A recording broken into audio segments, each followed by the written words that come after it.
नमस्कार, मी प्रीती खंडा रेसिपीजमध्ये तुमचं अगदी मनापासून स्वागत करते। आज मी आली आहे माझ्या शेतात आणि या शेतामध्ये छान अशा बघा तुरी ज्या असते त्या तुरी आलेल्या आहे आणि आज मी याच तुरीच्या ज्या शेंगा आहे ओल्या शेंगा, ह्या ओल्या शेंगा तोडून याच्या उकडलेल्या शेंगा कशा बनवायच्या याची रेसिपी तुमच्यासोबत मी शेअर करणार आहे।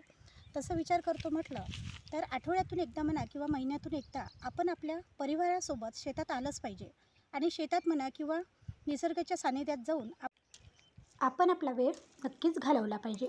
आता बऱ्याच जणांजवळ शेती असेल तर शेतीत जा आणि जर शेती नसेल तर आणखी ठिकाणीसुद्धा तुम्ही निसर्गाच्या सानिध्यात नक्कीच आठवड्यातून एकदा गेलं पाहिजे।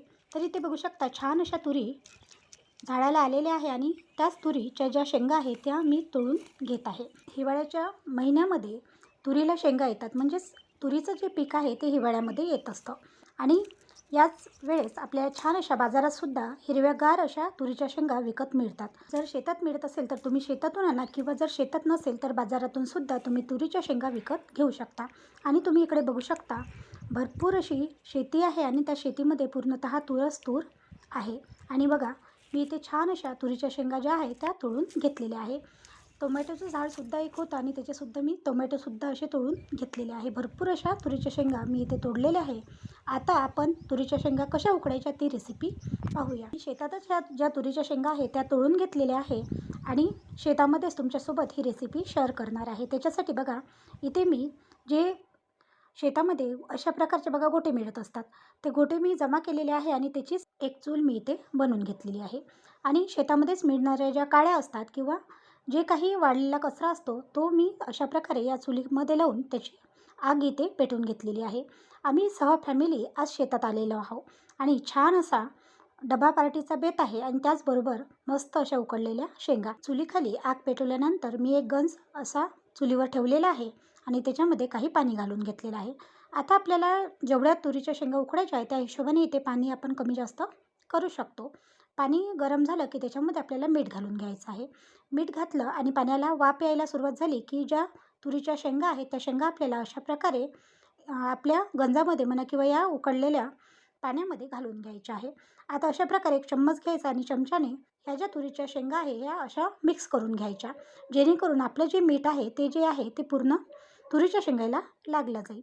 अशा प्रकारे आता मिक्स केल्यानंतर याच्यावर एक झाकण ठेवायचं आहे आणि खाली जाळ मात्र आपल्याला चालूच ठेवायचं आहे आणि आपल्याला ह्या ज्या शेंगा आहेत त्या उकडून घ्यायच्या आहे। तुम्ही बघू शकता जाळसुद्धा छान असा लागलेला आहे आणि आपल्या ज्या शेंगा आहे त्याचा पण कलर इथे चेंज झालेला आहे।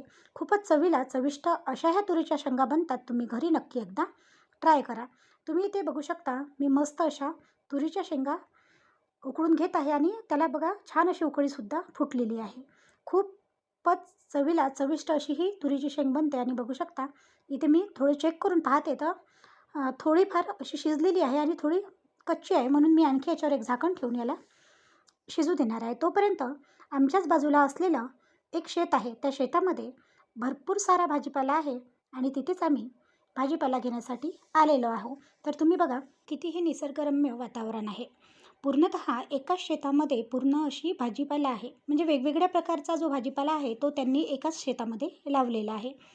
मस्त अशा घरच्याच खतावर, म्हणजे जे गाईचं वगैरे शेण असतं त्या शेणाच्या खतावर हे जे आहे ते शेती करतात आणि त्याच्यावर मस्त घरच्या घरी आपल्या शेतामध्ये भाजीपाला उगवतात।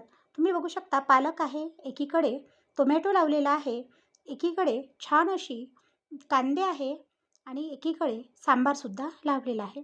म्हणजे या शेतामध्ये पूर्णतः जो भाजीपाला असतो तो एकाच ठिकाणी हे भाऊ काढतात। तर तुम्ही इथे बघू शकता या शेतामध्ये मी आलेली आहे। टोमॅटो बघू शकता, मी अगदी तुम्हाला जवळून दाखवते। हिरवे कंच असे टोमॅटो आहे आणि पिकलेले सुद्धा टोमॅटो इथेच म्हणजे याच झाडावर उपलब्ध आहे। आता एकीकडे यांनी मस्त असे आपले जे कारले असते ते सुद्धा लावलेले आहे।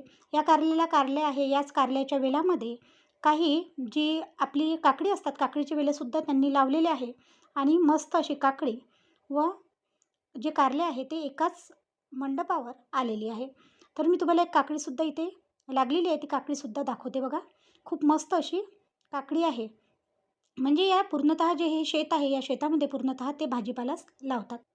तुम्ही इकडे बघू शकता पपईसुद्धा अशा छान अशा झाडाला अशा आलेल्या आहे आणि मस्त अशा पिकतसुद्धा आहे. पपईची झाडं आहे, एकीकडे कांदा लावलेला आहे, एकीकडे तुरीचं सुद्धा शेत आहे. म्हणजे पूर्णतः जो भाजीपाला आहे, तोच भाजीपाला त्यांनी एकाच शेतामध्ये लावलेला आहे. सांबारसुद्धा तुम्ही इथे बघू शकता. आता मी जेव्हाही इकडे माझ्या शेतामध्ये येते, तेव्हा या शेतामध्ये येऊन इथचा छान असा भाजीपाला घेऊन जात असते आणि म्हणूनच मी या शेतामध्ये आली होती. तर आता आपण आपल्या तुरीच्या शेंगा शिजल्या की नाही ते पाहूया. तर आता बघा, इथे तुरीच्या शेंगा छान अशा शिजून तयार आहे. एक शेंग आपण चेक करून घेऊया. तर बघू शकता, याचे जे दाणे आहे ते छान असे शिजलेले आहे. उकडलेल्या तुरीच्या शेंगा चवीला खूप अशा चविष्ट लागतात, म्हणून एकदा नक्की बनवा. हिवाळ्यामध्ये तुरीच्या उकडलेल्या शेंगा नक्की एकदा खाल्ल्याच पाहिजे किंवा उकडून घेतल्याच पाहिजे. तर ज्यांच्याकडे शेती असेल त्यांना शेतीत मिळतात, पण जर नसेल तर विकतसुद्धा आणून तुम्ही हे उकडलेल्या शेंगा नक्कीच बनवू शकतात. आता इथे बघू शकता मस्त अशा तुरीच्या शेंगा उकडलेल्या आहे आणि आता मी छान असे द्रोण घेतलेले आहे आणि या द्रोणमध्ये या तुरीच्या शेंगा ज्या आहे त्या सर्व करणार आहे. आजचा हा व्हिडिओ किंवा आजची ही रेसिपी तुम्हाला कशी वाटली बरं? कमेंट करून कळवायला विसरू नका. व्हिडिओ आवडल्यास चॅनलला लाईक, शेअर व सबस्क्राईब करायला सुद्धा विसरू नका, कारण असेच नवनवीन व्हिडिओ मी तुमच्यासाठी नक्कीच घेऊन येत असते. तर तुम्ही इथे बघू शकता मस्त अशा गरमागरम उकडलेल्या तुरीच्या शेंगा आपल्या तयार आहे. सुट्टीच्या दिवशी आपल्या शेतामध्ये जाऊन उकडलेल्या तुरीच्या शेंगा एकदा नक्की बनवून पहा आणि खाऊनसुद्धा बघा बरं. आजचा व्हिडिओ कसा वाटला कमेंट करून कळवायला विसरू नका. धन्यवाद.